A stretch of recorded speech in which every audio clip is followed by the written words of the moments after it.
Hi there guys, welcome to this video looking at algebraic fractions, and we've got two types of question here, both from past papers. One where we have a single algebraic fraction and we're being asked to simplify it, and one where we have two algebraic fractions and they're being added together, and again we're asked to simplify it. So two very different techniques here, and the way that you tell which technique is going to be used for which is if it's a single algebraic fraction there's going to be a specific technique which we'll look at, and if there's more than one algebraic fraction and there's an operation going on, they're doing something to each other, there's a different technique as well.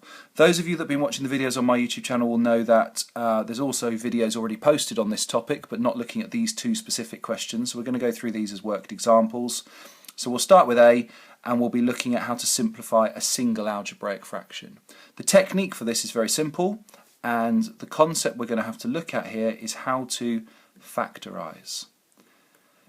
So if you're not overly comfortable with factorising, there's also a video on the channel here looking at how to factorise. So our first step is we're going to factorise both the top of this algebraic fraction and the bottom of this algebraic fraction, and part of that challenge is going to be to understand whether we're factorising a linear expression here, i.e. one bracket, or whether we're factorising a quadratic expression, i.e. two. Both of our parts here have the x squared term, they have the x term, and they have the number term, and I know therefore from my knowledge of factorising that these are both going to be quadratic expressions. When I've finished, they're both going to be factorised into two brackets. So let's start with expression number one, and I'm going to do that's the numerator here, x squared plus 3x minus 4.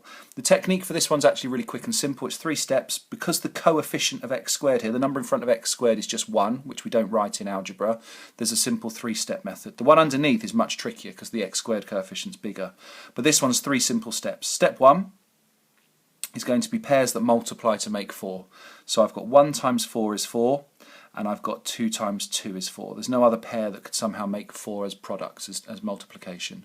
Step 2 is then finding a pair from this list that can somehow make my middle term through addition or subtraction. So 1 plus 4 would make 5, so that's not going to give me my 3. 4 subtract 1 would make 3, so that pair does work. 2 plus 2 is 4, so that doesn't make 3. 2 subtract 2 is 0, so that doesn't make 3. So this pair, unfortunately, although they make the 4 as a product, as a timesing, they don't make the 3 as an addition or a subtraction. So my pair is going to be 1 and 4. So what I can now do is I can structure my answer. I've got two brackets. There's an x that's going to be in the front of both, because that's how when we expand we get our x squared. One of the brackets will now have a 4 in, and the other one will have a 1 in, and it doesn't matter which way around you've put those. And our final step 3 stage is to work out whether these are positive or negative values. And what we're asking ourselves here is a pair of numbers that when you multiply them give you a negative, and when you add them together they give you positive 3. What I always do, just to play safe, I write out all the options that I could have. So these are the options I could have. They could both be positive, they could both be negative, or the first could be positive and the second negative, or the other way around. So those are my combinations. Let's see which of these combinations can give me positive 3 as my outcome. So positive 4 plus 1 is 5, so that doesn't work. Minus 4 minus another one is minus 5, so that doesn't work. Positive 4 subtract 1 is positive 3. Well, that's the pair that I'm looking for, I think. Let's just double check. Negative 4 add 1 is going to give me negative 3, so that doesn't work. So the pair that I'm looking for is 4 as a positive and 1 as a negative. So there's my answer to the top expression, which I could always try expanding now just to check that it works. So I've got x plus 4 and I've got x subtract 1. Let's now do, secondly, the expression on the bottom, which, as I said to you, is much trickier because there's this term in front of x squared as the coefficient. So we've got 2x squared minus 5x plus 3. Again, please watch the factorising video if I go too quickly on this one and you're not sure what I'm doing. Step 1 is the number here, which we call the a term, multiplied by the number here, which we call the c term. So 2 times 3, which is 6. And then I'm trying to find pairs that make 6. So I've got 1 and 6, and I've got 2 and 3.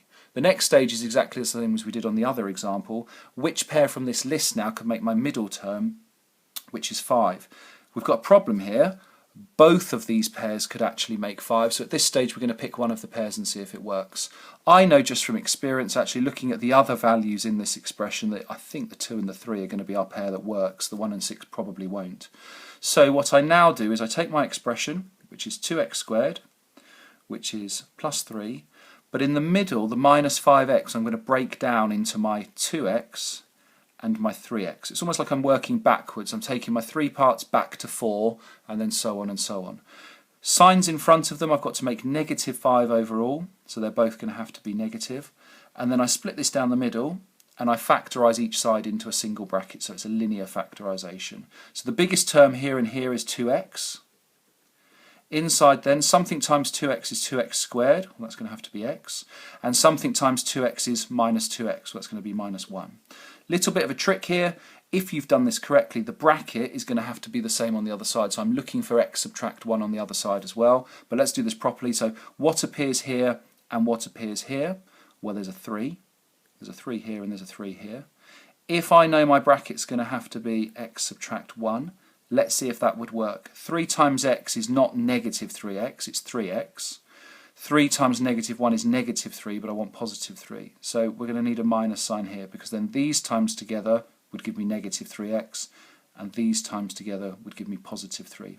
So my solution then becomes this part here and this part here forming to make one of the brackets, and the other bracket being the one that we've already established, and so I can transfer my answer up here. So 2x subtract 3, x subtract 1, and they can appear in any order. Again, like with the first one, it doesn't matter which way around you put the brackets. So step 1 of simplifying a single algebraic fraction, as we've just discovered, is to use factorization. If you've done it correctly, one of your factors on the top and the bottom will be equivalent, and in this example it's the x subtract 1, so we can cancel them out. So I'm left with as my final solution x plus 4, and you can leave that in brackets or you can leave that out, over 2x minus 3. There's our final answer with that one. Let's look at part B. And part B is still algebraic fractions, but this time they're being added together. We've got 2 algebraic fractions. And we know from our knowledge of adding fractions that there's a simple 3-step method. Step 1, and it doesn't matter that these fractions are algebraic rather than numerical, step 1 is to find a common denominator.